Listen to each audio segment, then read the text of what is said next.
Welcome to Drinks with Defenders. I'm Addie B. Plate. And I'm Kayla Murphy. We're two law school friends turned criminal defense attorneys turned podcast hosts. We're here in this space because we now work in separate offices and miss collaborating with each other. We've been talking about creating a podcast for years where we talk about the complexities of the criminal justice system, the aspects of it that we grapple with, and the importance of what we do. At the end of a long work week, we want to sit down, have a drink with each other, and talk about the rabbit holes of criminal defense, just like we always have. So let's get into it. Cheers!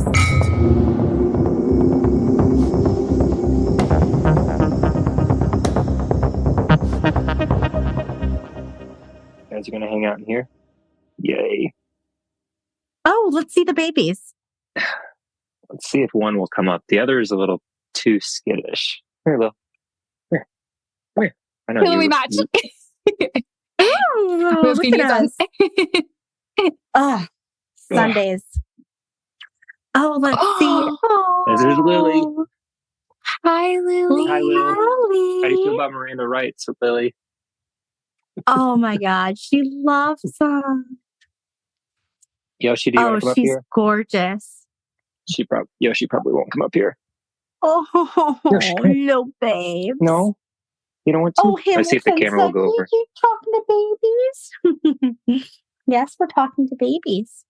Oh, goodness gracious.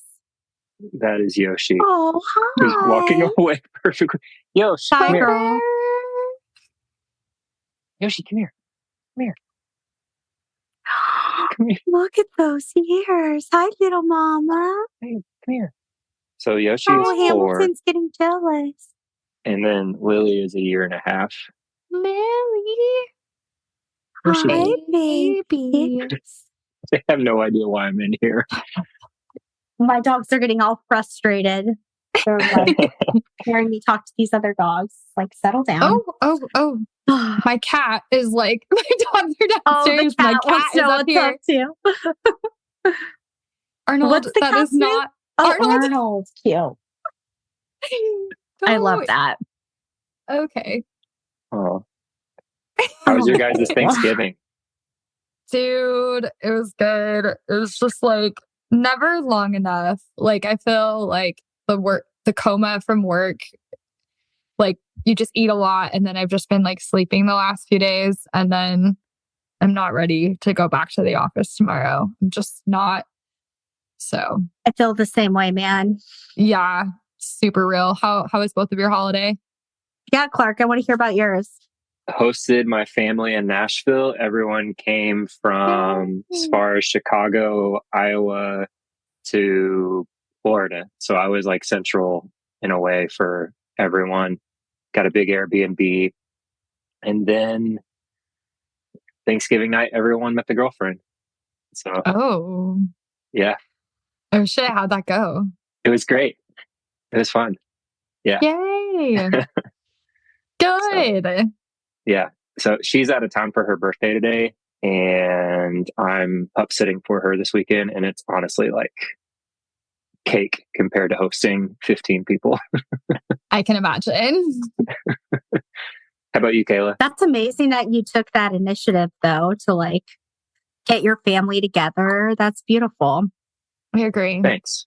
It was good. We just went to my parents' house. It was pretty chill.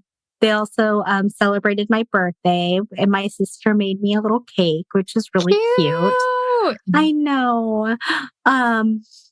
Yeah, not much to report. I think the last time we talked, I was like feeling kind of depressed and lethargic. And honestly, I've still kind of been feeling that way a little bit. On the bright side, I've been playing a lot of Red Dead Redemption 2. Ooh. I didn't think I would like it. It's like a little cowboy game, Addie. But yeah, very good storytelling. Yeah, it's a lot of fun. Highly recommend. It's by the same people who made Grand Theft Auto. I'm so sorry. I didn't realize we were recording. So hence my lethargic answer. I was not ready. I'm sorry. We can totally edit mine being like terrible. But on that note, I mean, Kayla, another year older. What are you wanting in the year to come? You know that I think birthdays are a big deal in terms of just like it being an opportunity to kind of like reflect on the past year and like the year ahead. And it's really like the only holidays that we have that are really about like an individual person. So I think that's kind of beautiful and interesting. Hence why I enjoy birthdays so much. It's really like the only opportunity to celebrate one person aside from like it being about their accomplishments or anything like that. So what about you? What are you thinking in terms of what do you want the next lap around the sun to look like? Man, I want to like be thoughtful with this answer. I don't think I have one That's for fair. you yet. Think about it. Yeah. Take it under advisement. Did you go to your dad's house for Thanksgiving? What did you guys do? No, we were going to, but then we ended up having them here. So that was nice. And it was like my parents, my dad, my stepmom, Will, and I. It was good.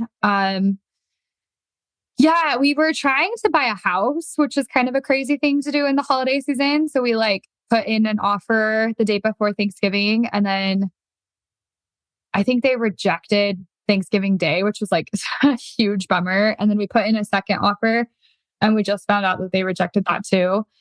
And I just want to say that the home buying process is probably one of the most stressful things I've ever done in my life.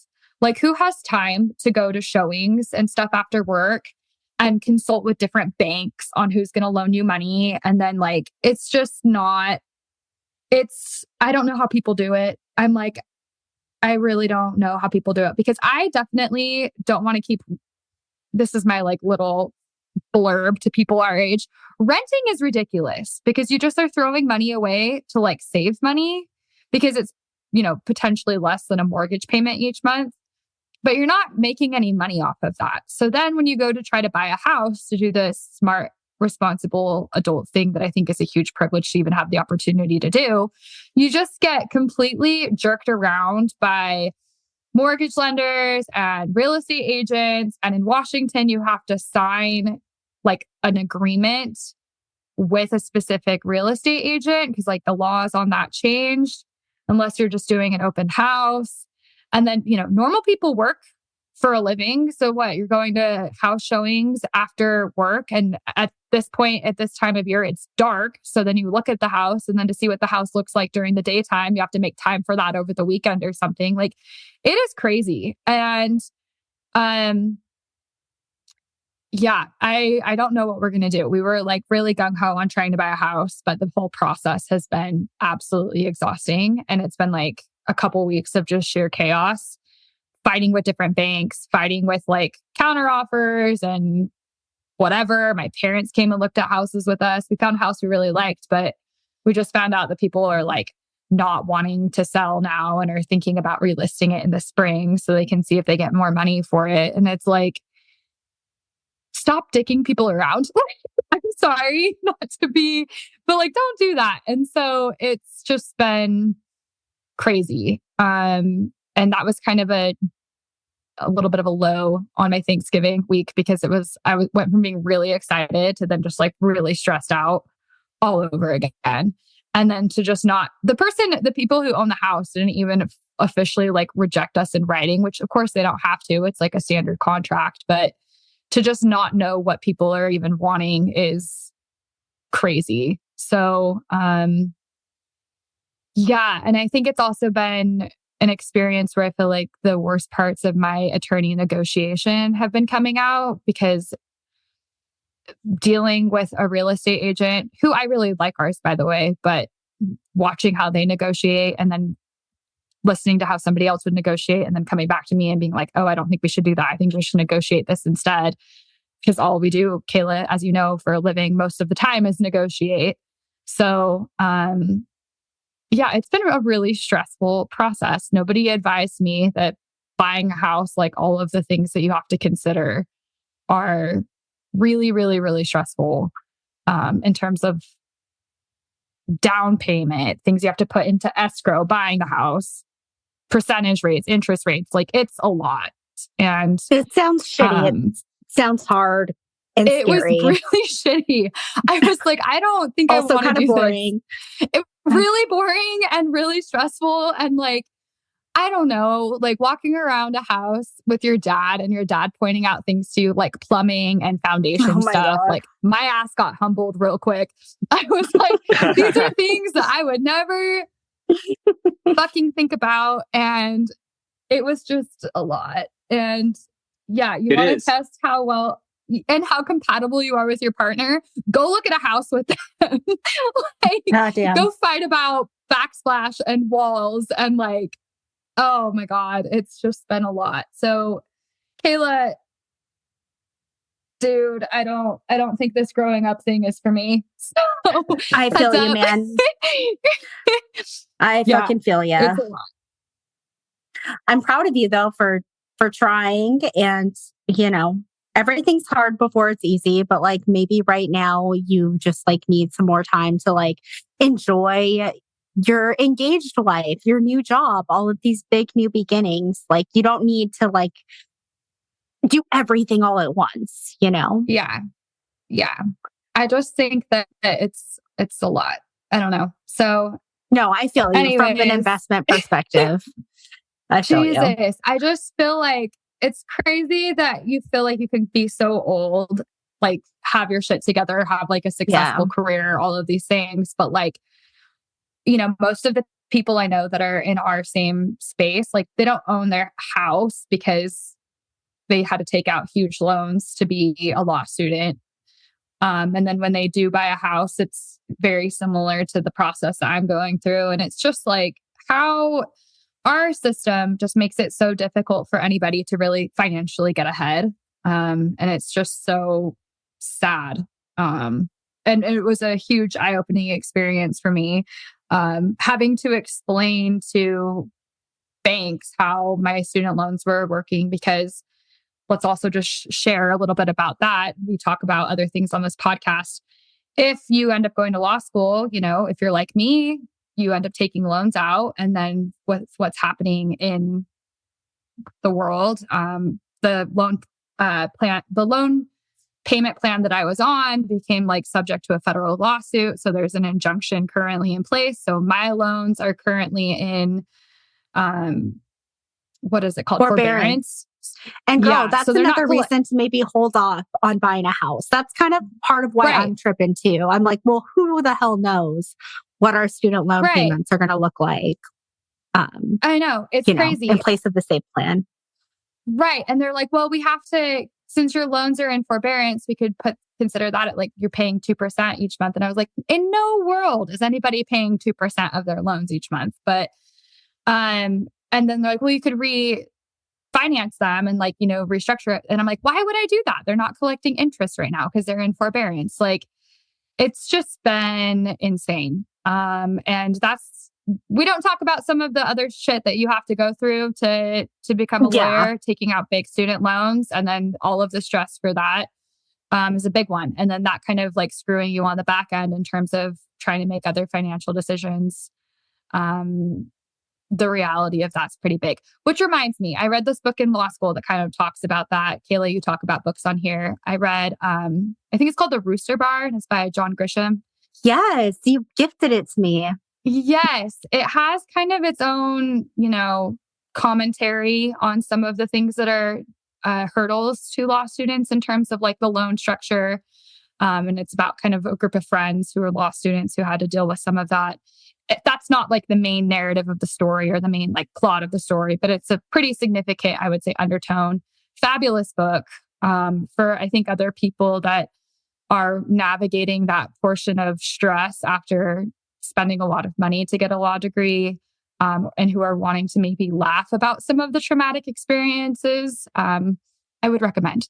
I think that kind of what I have gone through the last couple of weeks kind of brought that book to mind again. Anyways, enough about me, enough about the adulting process. It was a joke. There's so much more to say about it. Yeah. Yeah. I mean, anyways, in, I don't know, more of a dystopian book corner, I just reread The Testaments by Margaret Atwood, the second book to The Handmaid's Tale. Did you ever read it? Okay. No, and I never actually read The Handmaid's Tale, which I feel kind of guilty saying that out loud.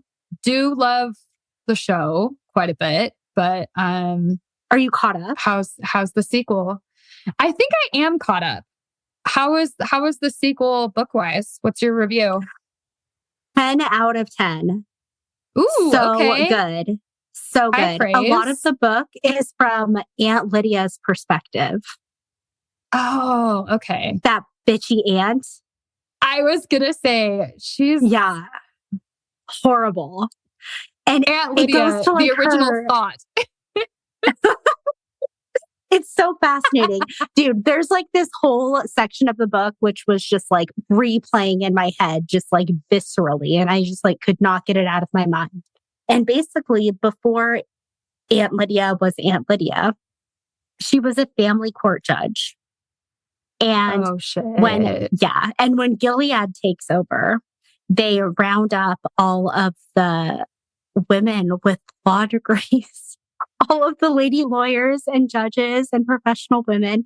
And there's this section where she's like getting rounded up and she like realizes all the other women that she's with are, in the legal field. And there's some line which is like, I realized that there was nothing more dangerous than having a uterus and a law degree. And like, man, tough, tough business. Anyway, really good book. Highly recommend. Highly recommend. Also, like, fascinating character for this point in history at this time, too, because Aunt Lydia is like the definition of a woman that kind of acts against her interests, but for self preservation. Very 100%. interesting character. I should read that. You would love it. Thank you for the recommendation. It was like 2 days. 2 days. Could not stop. You would love it. I love your book recommendations. They're always on point. Oh, ditto, girl. And also very timely because I'm going to need a book for my trip. So I will have to maybe get it on my iPad. So thank you for that. Look at that. So Addie, what are we talking about today? Well, I think it's maybe a little bit overdue. We kind of dance around this, I think, sometimes on the podcast, but I don't think people really understand some of the background in terms of like interactions with law enforcement, what you can and cannot do, and just kind of some of breaking that down a little bit more. I think it's important for us to talk about Miranda rights. I mean, they're pretty popular in pop culture. It's kind of a broken down. I think everybody kind of, even if people don't understand what they mean, I think most people could probably quote what they think Miranda rights are. So we're going to talk about that. But on that note, Kayla, what are we drinking to go along with that? Miranda Mules, baby. Let's see. I'm lazy. So I just got the pre-made Cutwater vodka mule. It's actually super good. Highly recommend. Cucumber vodka with ginger beer and lime flavor. What would you rate it? Okay. Are we doing out of 5 stars? Ooh, no. I think out of 5. Okay. I'm going to say 4. Ooh, okay. I'm going to say 4. My Truly strawberry lemonade is a hard 5. So that's what we're working with. That's what we're rating against. 4. Okay, guys. So imagine this. You're walking along, minding your own business, when an officer tells you to stop. He just wants to ask you a few questions. No problem, you think, right? There's been some robberies in your neighborhood. If you can be helpful and assist, you want to do that, right? Well, quickly, things start taking a turn and you realize that the officer suspects you of being the burglar. You try to explain to the officer that you're just on your leisurely walk. You always take these walks. He's taking things that you are saying out of context. He's twisting them against you. He tells you that they have you on a Ring video burglarizing a house. How are you going to fight that? Before you know it, you're being placed under arrest. Pretty scary, right? Well, the reality is that according to the Innocence Project, 29% of wrongful convictions in the US involve false confessions. So they are straight up the leading cause of wrongful convictions in the country. So really, we're going to be talking to you about what your rights are pertaining to interacting with the police and how you can actually invoke your right to remain silent. So let's just break this down in plain English. So like Addie said, we all know the classic Miranda warnings, right? Heard it a million times in true crime shows. You have the right to remain silent. Anything you say can and will be used against you in court. You have the right to an attorney. If you can't afford one, one will be provided for you. So this is real life armor, really. But in order for it to protect you, you have to actually invoke it. So the way that I typically explain this to my clients is that your Miranda warnings kick in, or Miranda rights kick in, anytime you're subject to custodial interrogation. And I explain it as being a two-part test, right? The first part being whether you're in custody. You can think of being in custody for purposes of Miranda warnings being required as basically being in a situation where a reasonable person in your shoes wouldn't feel free to terminate their encounter with law enforcement and walk away, right? Like your freedom is basically like curtailed or limited to a degree more or less associated with a formal arrest, right? Addie, is that how you understand it? Well, I would say that you're doing an excellent job. I think not to muddy the water too soon into that. But the thing that is very hard, I think, about how Miranda really applies in the real world in terms of, body camera we watch, experiences our clients have, is that custody status. And then you're going to get to the second tier in terms of what interrogation means. But custody is messy, right? Because I think for the most part, cops are very good at their job, or at least they're trained to try to be. It's really common, in the jurisdiction that I practice in, for people to just be detained. And I'm using air quotes, detained instead of in custody. And then, if that detainment is a de facto arrest or something, that I think that there's some challenges there. But, just because you're in handcuffs in Idaho, I think the challenge is, if you're in handcuffs, are you under arrest? Or if you're not in handcuffs, can you still be under arrest? And I think that looking at determining whether somebody is in custody, like you said, it really depends on what the person in that particular position would assume in terms of presenting a defense to them being in custody. But it's not always clear, right? Oftentimes, the interactions, to the example you just presented, the interactions that people have with law enforcement start pretty innocuously, pretty just casual. And then all of a sudden, there's 3 other cops there, right? Or all of a sudden, you're not free to go because they have your driver's license, or you're being asked to stand in a certain place and not move. These little things become very, I think, important in terms of determining whether or not someone is under, if their Miranda rights are triggered, meaning are they in custody? It's interesting though, because I know you're gonna get to the second part. You have to have both, because if you're in custody and you're not really getting asked anything that's incriminating, that's not a concern. But if you're not in custody and then you're getting asked questions, then I think the defense perspective would be to say, hey, that person's in custody, right? And I think we can talk about how that looks. But the thing that's hard about Miranda too, Kayla, I know that I don't want to jump the gun too much, is so we get to the first part of the test, and then you're going to go to the second part. And then let's go to the second part, and then you can continue, just so we can just finish up this little part. So interrogation. So it's not just direct questions, right? It's really just like any words or actions on the part of law enforcement that a reasonable cop would feel are likely to elicit incriminating responses. Right. And I think it's interesting too, because it's like, you have to have both in order for Miranda to be triggered.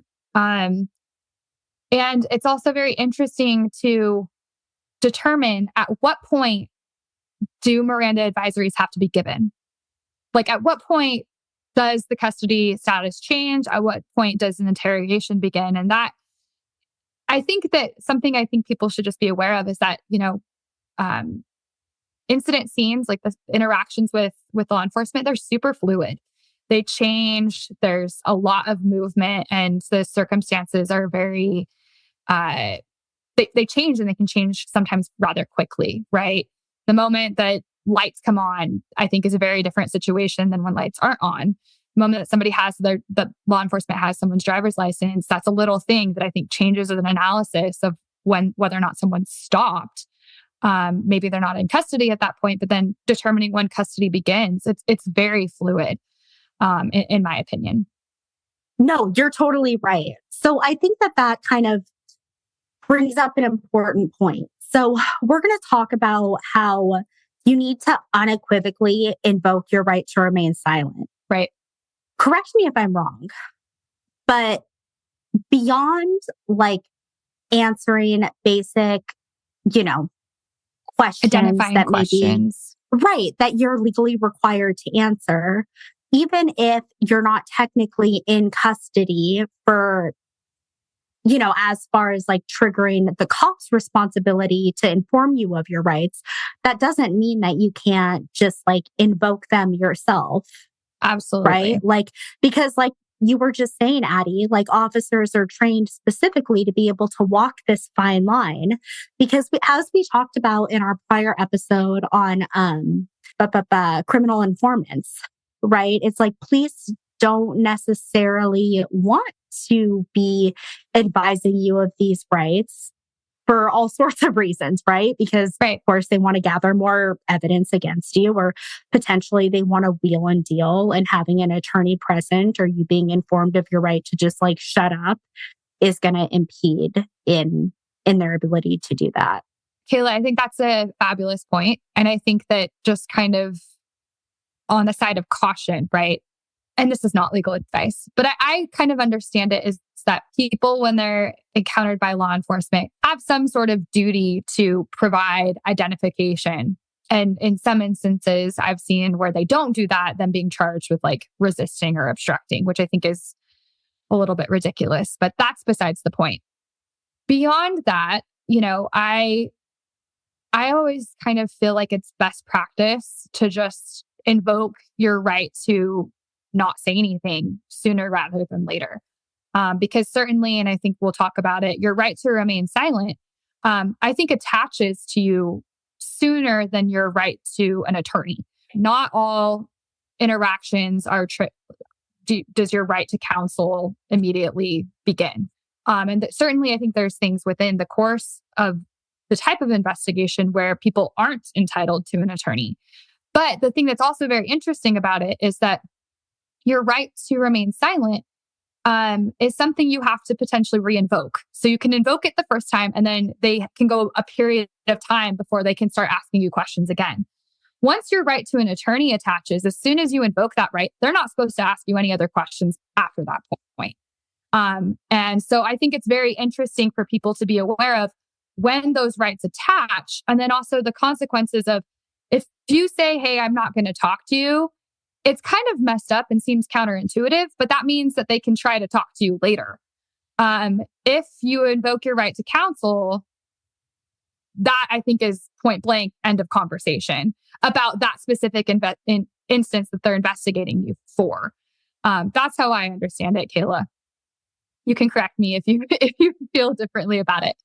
You need to be very clear about invoking your right to remain silent and invoking your right to have an attorney present. You have to like clearly Absolutely. state that, because there have been, I remember learning about cases where it's like, if you're like, oh, I might want to talk to a lawyer, or, they can still mess with you. Right. And this is what the whole point of why we think this is important to talk about is because of what we were talking about at the beginning of the episode, as far as false confessions go, right? And wrongful convictions. Addie, like you were saying, police are trained interrogators, right? Yeah. This is their job. I know that we all want to think that like we can talk ourselves out of something, but I promise you, like it is better to shut up. I would say like 80% of my clients, they think that they could talk themselves out of it. And it never works. It never works. Right. Um, I mean, at least that's my It's, experience. I appreciate you saying that too, because I think something that is so frustrating that I see in my time that I've seen in my time as a lawyer is that people really want to do the right thing. I think more often than not. And I think and sometimes also people when they're caught doing the wrong thing are trying to explain themselves. From the defense attorney perspective, I always try to tell my clients, like, I understand that you want to try to like explain your side of the story. Legally, you do not have to, right? You do not have to. And at some point, depending on how the case shakes out, you will get to tell your side of the story eventually if you want to. But you are not compelled to tell your side of the story. I think I've talked about it on this podcast maybe a time before. It's really frustrating when then people are in court and then there's the judge or maybe the prosecutor saying, "Oh, I really appreciate you being, so accountable and taking responsibility for that." And it's like they have a right to not do that. And they're right to not, if people then on the other side are not doing that, that should not be held against them for exercising their own right. And maybe other people have a different take on it than I do, but I find that duality to be kind of frustrating because it's like, oh, maybe the whole reason that they're even being charged with something is because they said something. So you're thanking them for incriminating themselves, right? And maybe it's a false confession to the point you were making earlier. It's very difficult. And, people are like, oh, why would somebody say something that they didn't actually do? I mean, the situations that people find themselves in when they're talking to cops, and sometimes those false confessions happen in very stressful environments, like people have been in jail for a period of time. Or, they just want to go home and they've been on the side of the road being asked a bunch of questions by like 4 different cops. Like people in bad situations don't think clearly. And I think people try to say what they think is going to help them. And sometimes it really doesn't help them. So right. And I mean, I don't think we've mentioned like the most important thing, which is like cops can lie to you. Yes, they can. I don't think we unpacked that earlier in my little hypo, like with the camera thing. It's like they can lie to you. They can say your best friend said that you did it. They can say they saw you on a camera. They can say what the fuck ever they want, right? Like it's an investigative tool for them. I know that when I've told people that cops can lie to people, and people were shocked to hear that.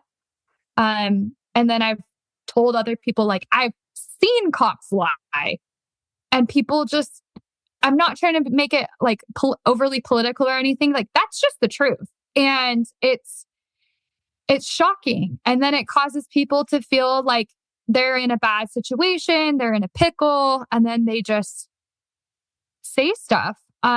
Also kind of, Kayla, on, a similar note to that, say the person then gets arrested and goes to jail, right? Other people inside the jail have their own skin in the game for their own case. Anything you say after you've had that contact with law enforcement, anything can be used against you. See criminal informant episode. Yes. So it's not just during that interaction with law enforcement, it's during the entire course of your case. And anything before, after that case began, anything you say can be used against you. So oftentimes people then, get back to the jail and they call their family members and are explaining what happened. those calls can be recorded. Oh my God. Maybe they're explaining guys. to other people, like in their, their cellmates, like, hey, this shit is crazy. This is what I'm going through. And they're trying to just relate to somebody that might understand what they're going through, because believe it or not, being incarcerated is probably a very lonely experience. Those other people in there, and I'm not saying that they can or they would, but there is cases where that has happened, where, other people inside the jail then become confidential informants or just informants. And it's just, it's all by design, folks. Right. And so it's like, while they're not directly talking to law enforcement, in those same provisions that we were talking about might not necessarily apply unless they're being agents of the state, acting on behalf of law enforcement or the prosecuting attorney or anything like that. People also kind of just lose sight of their right to remain silent. Means that right applies to them not having to say anything to anybody. And yeah, it's very frustrating, kind of the gauntlet people go through, and then any little thing can kind of be used against them. Certainly, I think we see, at least in the misdemeanor world, more instances where what happens at the scene, in terms of their interaction with law enforcement, kind of going sideways. Because sometimes people aren't arrested more often than not for misdemeanors compared to like felonies. It's very interesting too. People would be surprised to know and see how good the average cop is at trying to get information out of somebody. It's both impressive and also kind of scary watching people have that type of skill. I completely agree. Yeah, where they're very clear on getting the information they need out of somebody. It's pretty impressive. Yeah, and back to the point we were making about Miranda warnings, and people say Miranda rights. It's based on a case, Miranda v. Arizona. Yeah, I just popped it in the chat. I think, did the court review 4 different cases or something? It sounds like Miranda's Go ahead, Clark. What'd you learn about it? Well, I was first of all going to make the joke, who is she? But it's actually Ernesto Miranda, who was originally arrested and then did not know his rights and didn't have an attorney to represent him when he was confessing. And this took place in 1963, which is for me, going back to your guys' point about what people, cop or not cop, what people are capable of doing when they're in power and they have power over someone. I'm thinking about 1963, there's no way in hell that they're being held accountable on so many levels back then in Arizona, But it sounds like his defense attorney, Alvin Moore, really came to his rescue. And Alvin Moore is who pitched this case to the Supreme Court. And it wasn't until one of the Supreme Court judges put into place things that this was in effect. And I think that took some time as well. But I'm just barely skimming the surface here. You guys know more about this stuff than me. We always love your contributions, Clark. They're very much appreciated. I mean, I was just where the hell did this come from? And I thought maybe some chick Miranda was out and about at a bar. I don't know. No, and the timeline of his case is actually pretty sad and kind of ironic. I believe that Ernesto Miranda was eventually, I think he was stabbed and killed by somebody else after he had been released. So he was convicted with a confession that was unlawfully obtained. It went to the Supreme Court. I believe they retried the case. I think he was reconvicted, even though the confession was kept out. I think he eventually made it out on parole. And then somebody who was read their Miranda rights, I think eventually stabbed him and killed him. A very interesting kind of timeline in terms of how his life went. Very sad case. There's a few cases that, you learned about in law school that then you're really applying, I think, day to day as a lawyer, especially as a defense attorney, that you kind of have to go back and kind of read from time to time. And Miranda is definitely one of them. I think I've had to kind of reskim it about every 6 months, just because there's some language in it. And then I go back and I revisit the cases that it kind of was held or affirmed by, right, in later cases. It's one of those things where how some of it worked out for him, I think, was really tragic in terms of the long lasting benefit. And we, not to just kind of reintroduce the theme of this podcast, but justice is a funny thing in that, in his case, the immediate justice was that he got a new trial. And at his new trial, it didn't really shake out well for him either. Eventually, he gets out of prison and then is killed. Very sad story, and it doesn't sit all that right considering the fight to justice was kind of a long, lengthy process for him. And it was pardon my language, a fucked up situation, right? That's kind of how it works in our game, right? Like the right that the big takeaway from his case has garnered protections for the rest of us, and protections that people don't even know that they have. And that most people do not exercise, the vast majority of people. Because it's funny too, because, I think if you're putting on my cop hat for a second, I think in the course of a cop's investigation, the point of which when to read Miranda is, I think, the most important thing in their time on a scene, right? Like during their interaction with somebody, knowing when Miranda is implicated and exactly when they have to read Miranda rights and what those Miranda rights are. It's so important that most cops have to get out a little thing out of their pocket and read the rights to somebody, because if they mess that up, that is a huge issue. It's that big of a deal that cops have to have a note card on it, right? Like that, process that. It's that big of a deal that it's the thing that the people who are arresting people have to have their cheat sheet on. But it's literally meaningless if you don't invoke it. So let's just do a recap. Okay. So you all can do whatever you want. This is not legal advice. But I would say, generally speaking, at least for me, beyond just what the information that I legally have to provide as far as identifying myself, I wouldn't provide any further information. As far as invoking your right to remain silent, you can do that before the cop reads you those Miranda warnings. Absolutely. Okay? And you have to remember that you need to do this very clearly. You have to say straight up, I am invoking my right to remain silent. Or I'd like my attorney present, right? I'm not speaking to you without my attorney. We know cops can lie to you. And it's really important that you protect yourself, because although we'd like to think so, none of us, we're all just people, right? We're all susceptible to pressure, right? To probably the psychological tactics that police employ.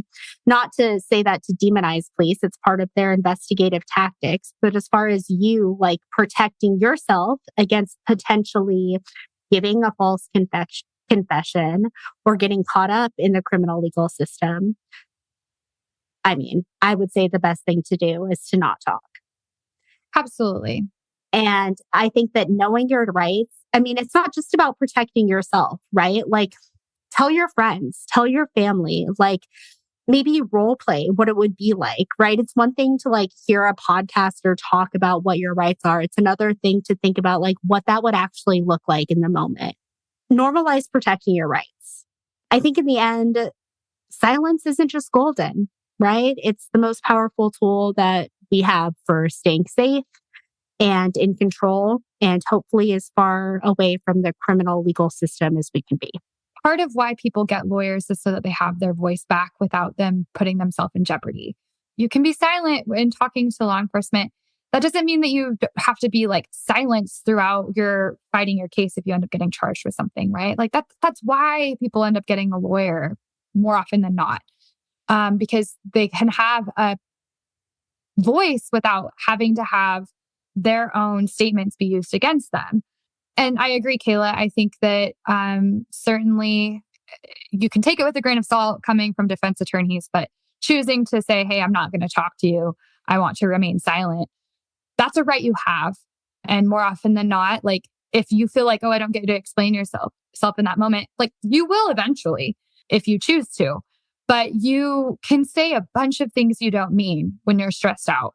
I've gotten speeding tickets before. The cops have come to my window and asked me like little things like, oh, do you know how fast you were going? Like just those little questions, you responding to them are information that can be used against you. I think everybody gets so afraid when they think they're going to get in trouble. They just kind of shut off the reasonable part of their brain and say things that they think are the right answer. I think that's certainly human. I think you're right to say that, hey, I'm not going to talk to you. I'm going to remain silent. I think that kind of begins sooner rather than later. And then once you're kind of being formally charged with something, you can say, hey, I'm requesting my right to an attorney. You can invoke that as soon as you want to, but I think that your right to an attorney attaches later. But I always tell people, like, if you are saying, like, if you're interacting with law enforcement and you think, hey, I want to call my attorney, you say that as frequently as you feel like you need to say it in order for that to be heard. Because like I said, there's also some interesting distinction between what the cops can do once you've invoked either of those rights. But certainly it's up to people to know that they can invoke them. And most people don't know that they can. So we hope that maybe something that it seems kind of, I don't know, I think it's more often than not, it's people like know. Ubiquitous in our Right. society. You know what I mean? Right. It's like it almost is so. Big word. I think, Kayla, I agree. I think it's ubiquitous. And I think that the other thing is like, I think it's pretty commonplace to say, hey, don't talk to cops.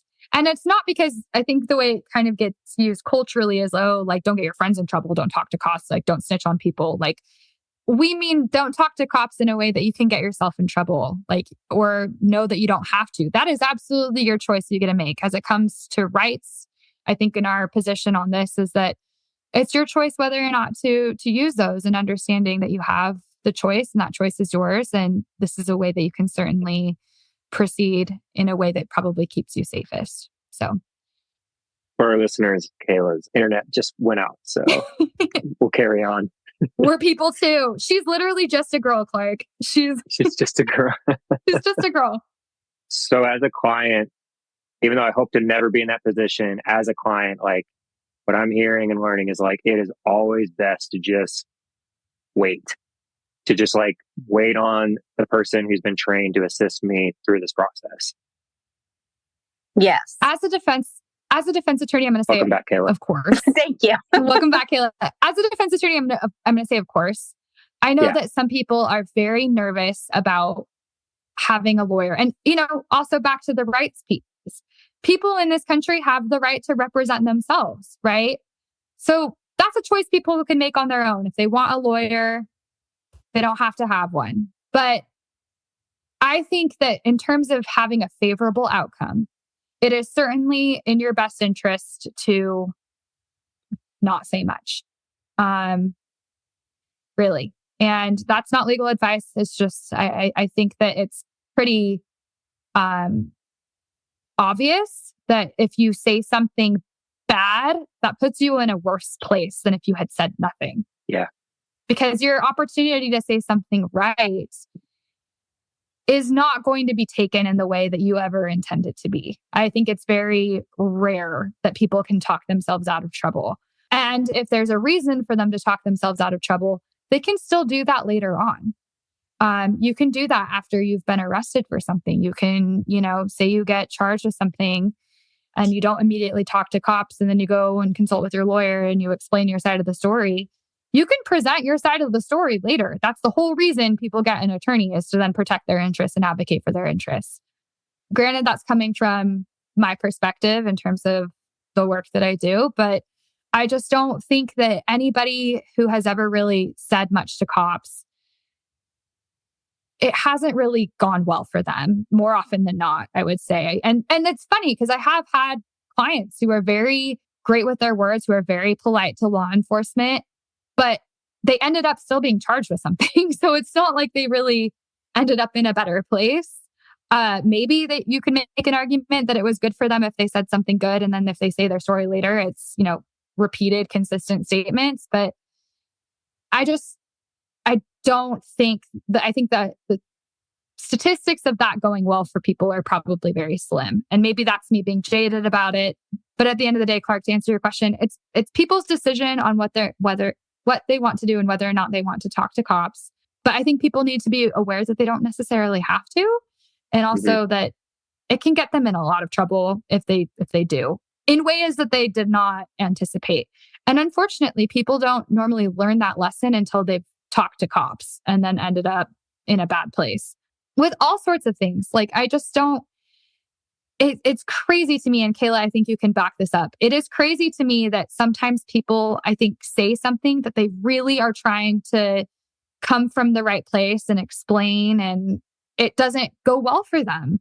It's pretty sad, because I think that more often than not, when people are talking, never works out. I think more often that it never works out. And I think when people are trying to talk, I think they're really trying to do the right thing, like I said. And good intention, it's just not like a fair system. You know, like you have trouble if you lie to the police, but the police can lie to you. So better to just keep your mouth shut. Yeah. And for what it's worth too, I think it's like worth saying that, like, if it's any solace too, people are always like, well, you're an attorney. Like, if you were ever in trouble, I'm like, I would get a lawyer. Like, if you're ever as a defense attorney, even if I was in trouble, I would not say much, and I would talk to my lawyer. Right. And I don't know if that is comforting to anybody, but I think when you're in the situation, you're so blind to the circumstances and the situation you find yourself in. Anybody, I think, is susceptible to that. So on that note, we're all human, and shut up, and see you next time. Cheers. Shut up. Shut up and cheers.